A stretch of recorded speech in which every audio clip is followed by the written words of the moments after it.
Kemudian, sudah lewat beberapa hari, waktu Yesus datang lagi ke Kapernaum, tersiarlah kabar bahwa ia ada di rumah. Maka datanglah orang-orang berkerumun sehingga tidak ada lagi tempat, bahkan dibuka pintu pun tidak. Sementara ia memberitakan firman kepada mereka, ada orang-orang datang membawa kepadanya seorang lumpuh digotong oleh 4 orang. Tapi mereka tidak dapat membawanya kepadanya, karena orang banyak itu. Lalu mereka membuka atapnya di atasnya. Sudah terbuka, mereka menurunkan tilam tempat orang lumpuh itu terbaring. Ketika Yesus melihat iman mereka, berkatalah ia kepada orang lumpuh itu, "Hai anakku, dosamu sudah diampuni."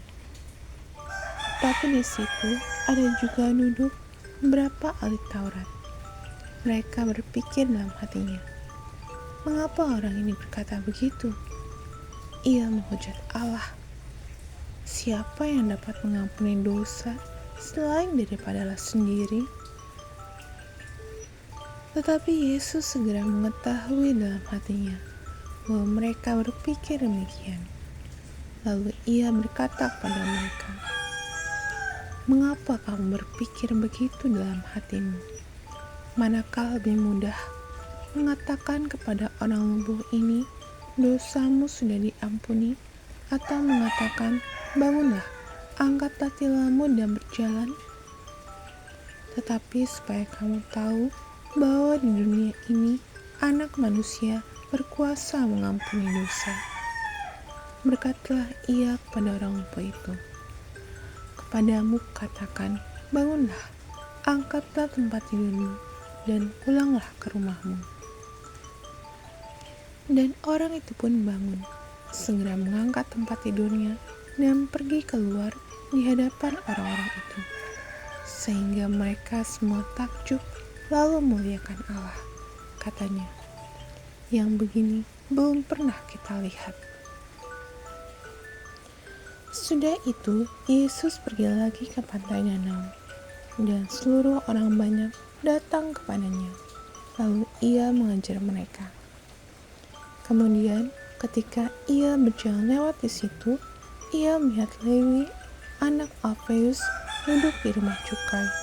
Lalu ia berkata kepadanya, "Ikutlah aku."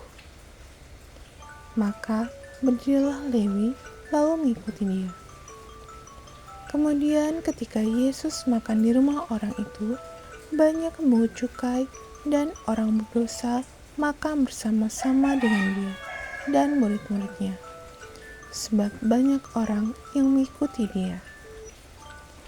Pada waktu ahli-ahli Taurat dari golongan Farisi melihat bahwa ia makan dengan pungut cukai dan orang berdosa itu, berkatalah mereka kepada murid-muridnya, "Mengapa ia makan bersama-sama dengan pungut cukai dan orang berdosa?" Yesus mendengarnya dan berkata kepada mereka, "Bukan orang sehat yang memerlukan tabib, tetapi orang sakit. Aku datang bukan untuk memanggil orang benar, melainkan orang berdosa."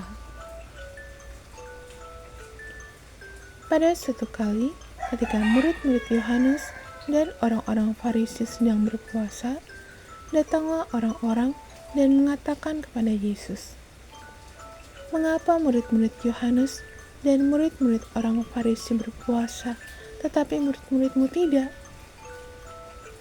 Jawab Yesus kepada mereka, "Dapatkah sahabat-sahabat mempelai laki-laki berpuasa sedang mempelai itu bersama mereka? Selama mempelai itu bersama mereka, mereka tidak dapat berpuasa. Tetapi waktunya akan datang, mempelai itu diambil dari mereka, dan pada waktu itulah mereka akan berpuasa. Tidak seorang pun menambahkan secari kain yang belum susut pada baju yang tua, karena jika demikian, kain penambal itu akan mencabiknya. Yang baru mencabik yang tua, lalu makin besarlah koyaknya.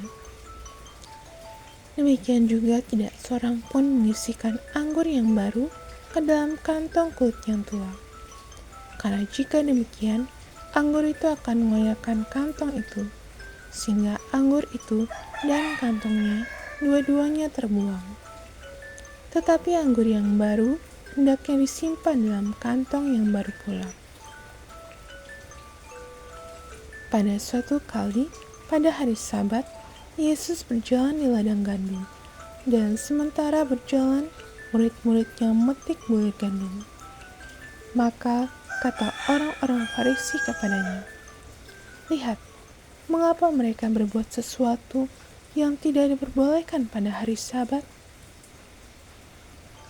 Jawabnya kepada mereka, "Belum pernahkah kamu membaca apa yang dilakukan Daud ketika ia dan mereka mengikutinya kekurangan dan kelaparan? Bagaimana ia masuk ke dalam rumah Allah waktu Abiatar menjabat sebagai imam besar, lalu makan roti sajian itu, yang tidak boleh dimakan kecuali oleh imam-imam, dan memberinya juga kepada pengikut-pengikutnya?"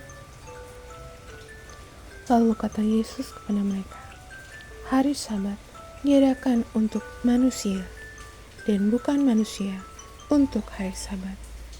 Jadi, Anak Manusia adalah juga Tuhan atas hari Sabat."